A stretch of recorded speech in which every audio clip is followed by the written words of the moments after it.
नमस्कार, मेरा नाम है Shomil Chauhan and I welcome you all to my video.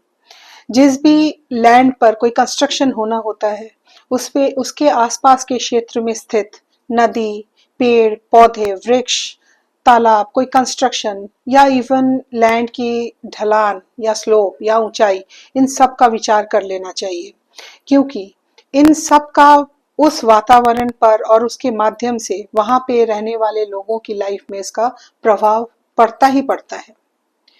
तो आइए पॉइंटर्स को कुछ चेक कर लेते हैं और देख लेते हैं। वास्तुशास्त्र में भूमि को बहुत इंपॉर्टेंस दिया गया है।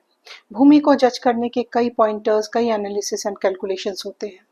मेरे प्रीवियस वीडियो में मैंने ऐसे ही एक पॉइंटर के बारे में डिस्कस किया था, जो कि था शेप ऑफ द लैंड। कभी भी आप प्लॉट परचेज करने जाते हैं तो वहां पर देखकर, शेप ऑफ द लैंड देखकर ही पता कर सकते हैं कि ये लैंड आपके लिए सूटेबल है और कमिंग टाइम पे इसके क्या रिजल्ट्स देखे जाएंगे। तो इसके ही चलते आज एक और पॉइंटर जो कि लैंड से ही रिलेटेड है, उसके बारे में हम डिस्कस कर लेंगे, जो कि आपको ये हेल्प करेगा कि आप जब भी प्लॉट परचेज करने जाते हैं तो आप इन्हें देखकर और थोड़े से कैलकुलेशंस के साथ अगर आगे बढ़े तो ये आपको फ्यूचर में बहुत अच्छे बेनिफिट्स देंगे।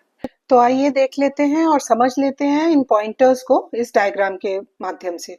तो ये एक हमारा प्लॉट का डायग्राम है, स्क्वायर प्लॉट है। इसके प्राइमरी डायरेक्शंस मार्क्ड हैं। ये रहा नॉर्थ, ये है साउथ, ईस्ट एंड वेस्ट। तो इसके चारों तरफ जो गया है रोड, तो ये रोड ना होकर लैंड भी हो सकता है।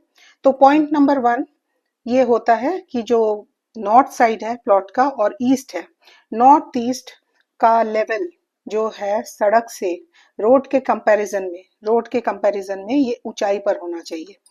सेकंड पॉइंट होता है जो साउथ डायरेक्शन है, साउथ और वेस्ट, ये रहा वेस्ट। तो साउथ और वेस्ट का जो पार्ट है प्लॉट का, उससे जो रोड का लेवल है, ये रोड का जो लेवल है ये ऊंचा होना चाहिए।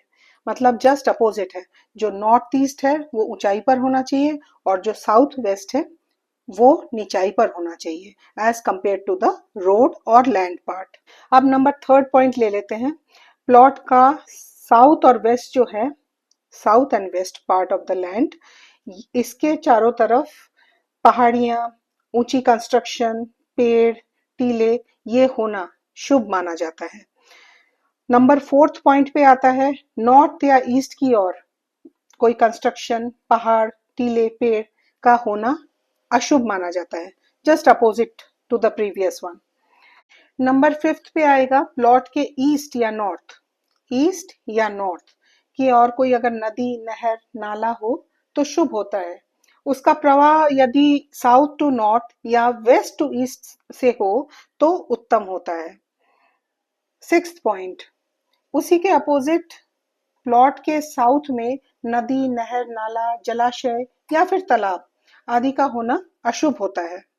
नंबर सेवेंथ पॉइंट, प्लॉट के नॉर्थ ईस्ट या नॉर्थ ईस्ट में अंडरग्राउंड वाटर टैंक, कुआं, तालाब का होना शुभ माना जाता है, ऑस्पिशियस होता है।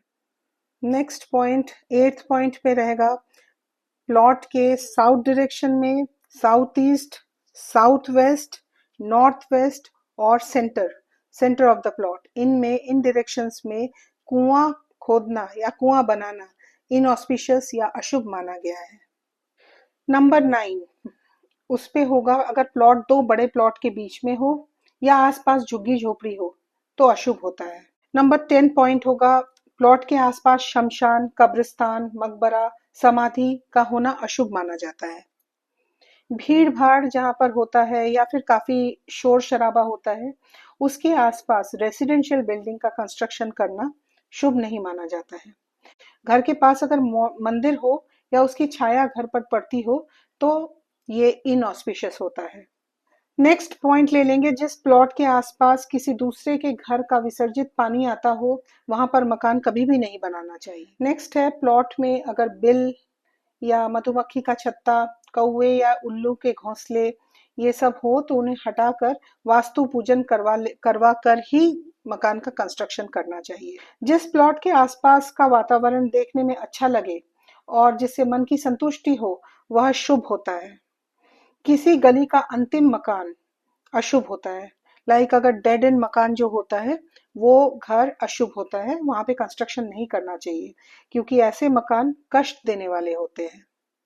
तो ये थे भूमि सिलेक्शन के कुछ इजी से पॉइंटर्स। अगर इन सब पॉइंट्स को ध्यान रखते हुए अगर लैंड सिलेक्ट करते हैं या फिर आगे कंस्ट्रक्शन करते हैं तो डेफिनेटली यहाँ पर बहुत अच्छे रिजल्ट्स आगे देखने को मिलते हैं। So thank you so much, thanks for watching and keep on watching my videos. Thank you, नमस्कार।